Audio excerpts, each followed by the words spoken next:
AEW Dynamite starts off with Master P, of all people, opening the show. I don't. The fact that Master P is opening a wrestling show is ridiculous, but he opens the show. Then you get the ops, they come out, they celebrate with Master P. Then you get Samoa Joe basically calling out the Death Riders. The Death Riders ends up sneak attacking them. Then you end up getting the ops getting the upper hand. Samoa Joe puts John Moxley in a sleeper.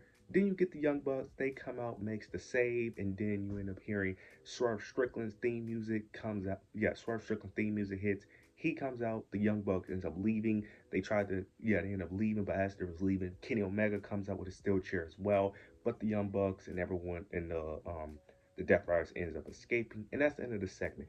But it does end with Samoa Joe getting on the microphone saying that he will be going after the AEW World Championship. Okay, this was okay. The opening segment wasn't terrible. It's mainly the masterpiece stuff that was just very. Why? I hate when WWE does this too. They don't really have because I hate when celebrities are just involved in wrestling in general because it adds nothing. It doesn't. There are a few exceptions like Logan Paul and Bad Bunny, but those are different because they actually get in the ring and actually have a story. When you do one-offs like this, I hate it. I hate it when WWE does it too because they do it as well sometimes. They did it with Tyrese Halliburton, Jalen Bro. Like I hate when they do. I hate it because it's so unnecessary. Like it's just too much. It's just way too much. It's unnecessary. It doesn't benefit the brand at all. It's not like it's bringing extra. The only time I kind of understand is if it brings extra views, but I highly doubt Master P is bringing in extra viewership for AEW. The only time I understand, like with Travis Scott, that one kind of makes sense from a viewership standpoint due to how popular he is, even though I still don't think he should be that involved in a storyline. But I can see the rationale. When an artist or whoever you're bringing on is that popular, it kind of makes sense from a viewership standpoint. But outside of that, no, I hate when either company brings in celebrities just for one-offs. I hate it. Um, the only thing to take away is that Samoa Joe is going to be in the world title picture, which he should be because he should be in the world title picture. He should have been in the world title picture before he even won the AEW World Championship. It took them forever to put him in the world title picture. So the fact that he's going back to it will be interesting, even though he's not going to win it anytime soon. But nonetheless, it's a good thing he's going to be in there. So that way makes the world title scene more interesting. Afterwards, we end up getting the patriarchy. Nick Wayne ends up winning the Ring of Honor television championship. Christian Cage basically ends up taking the championship off of Nick Wayne, and he ends up responding, ends up saying that he's the reason why he even won the championship because he's the one that gave him the opportunity, and that he ends up saying that this is the Nick Wayne that he always thought that Nick Wayne had, that he's finally reaching his full potential. Then Nick Wayne ends up responding back. Well, Christian also ends up saying that this is what happens when you listen to me and that you just stay in your place. Nick Wayne responds back, ends up saying that that's what happens when we follow a plan and stick to it, we win championships. Nick Wayne tries to take it back, but Christian ends up, was reluctant to give it back, but he eventually gives it back and basically ends up saying that he is proud of Nick Wayne. I like what they're doing here. I like the story that they're telling here. I do think the way we got here was a bit off, but nonetheless, this could be very interesting. Now, I'm still a bit confused because even if Nick Wayne turned, it's like who's the babyface, who's the heel? Because it's like Nick Wayne is technically still a heel, but technically, in this situation, he would be a babyface because he's going to be betraying Christian, the guy that's been treating him poorly. So it's very weird because I don't know who would be the babyface or heel in this situation. Because I feel like if Nick Wayne betrays Christian, Christian would be the babyface, even though he shouldn't be.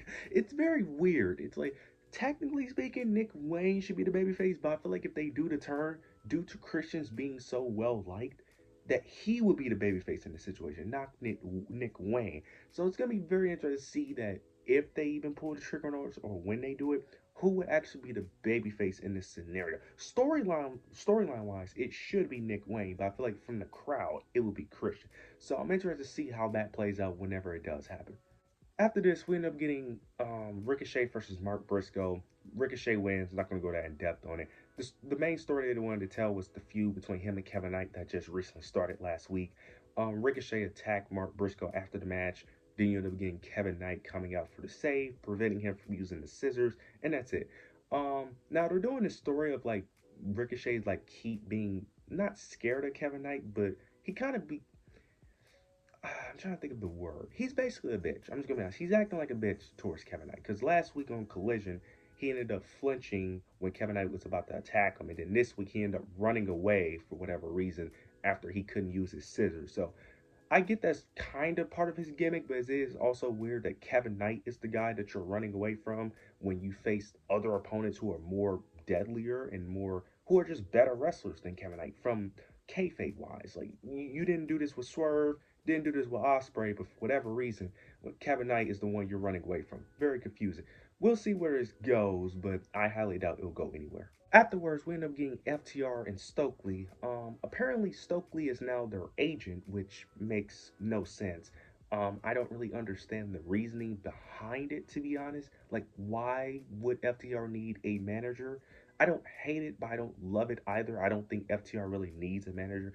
And also, they still haven't explained why he's not with Chris Statlander anymore, but they're just going to ignore that.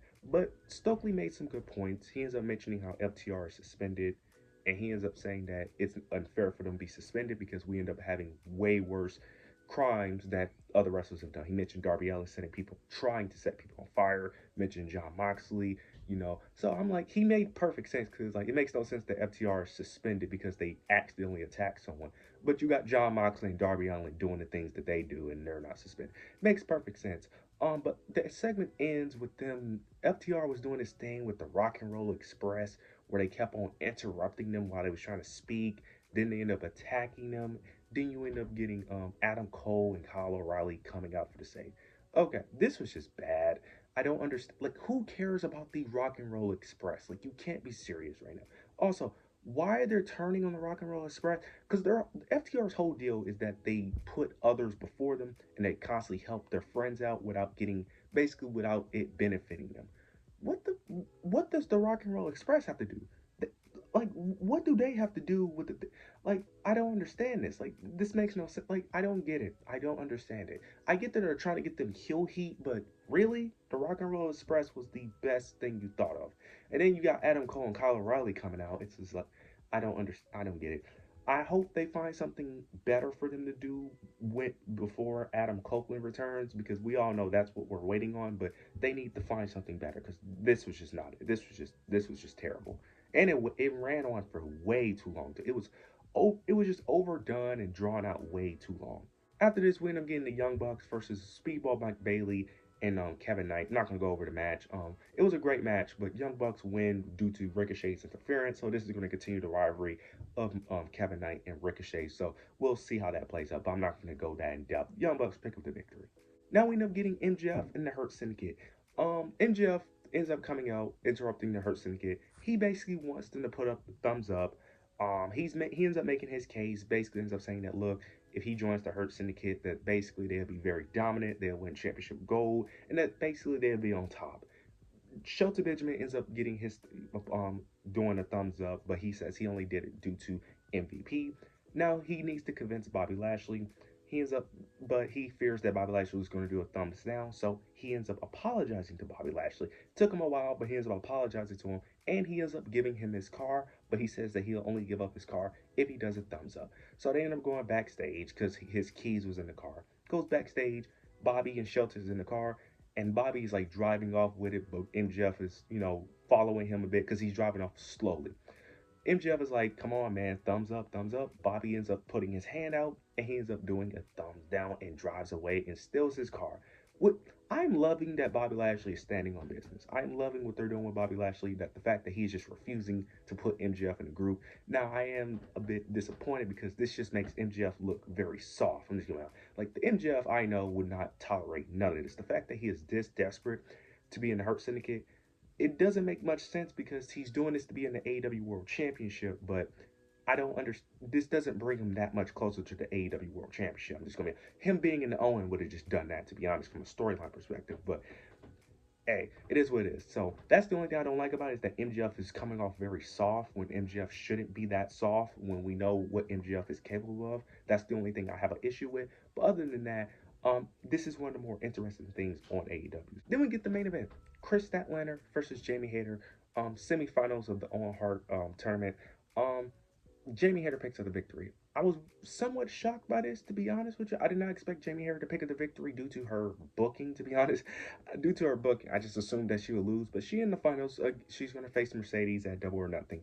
Mercedes is clearly going to win that match, so there's that. But it should be a good match, and it should be interesting. But overall, this show was very mid. I'm just going to, this show was very mid. Some very questionable things.